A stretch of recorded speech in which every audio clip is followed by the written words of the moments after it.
ओम ईश्वरीय है या हिंदुओं ने बस बना दिया है? क्योंकि यदि ओम ध्वनि है, साउंड है, तो उसको ट्रेवल करने के लिए विज्ञान के अनुसार मीडियम चाहिए, यानी यूनिवर्स चाहिए। यानी यूनिवर्स पहले आया और फिर ओम आया।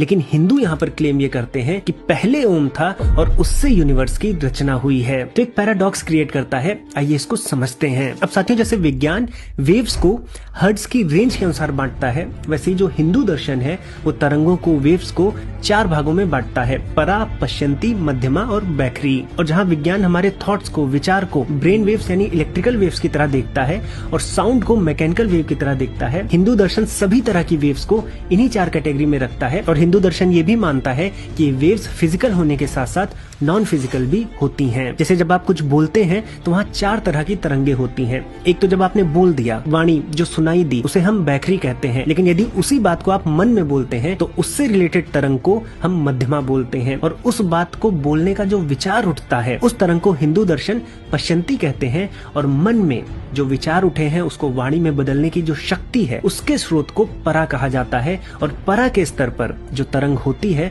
उसको अनाहत कहते हैं, यानी अनस्ट्रक साउंड कहते हैं। यानी ये जो साउंड तरंग है, इसको किसी मीडियम की आवश्यकता नहीं होती, वो 2 चीजों की टकराहट से उत्पन्न नहीं होती, वो स्वयंभू होती है। इसलिए ओम परा स्तर पर स्वयंभू है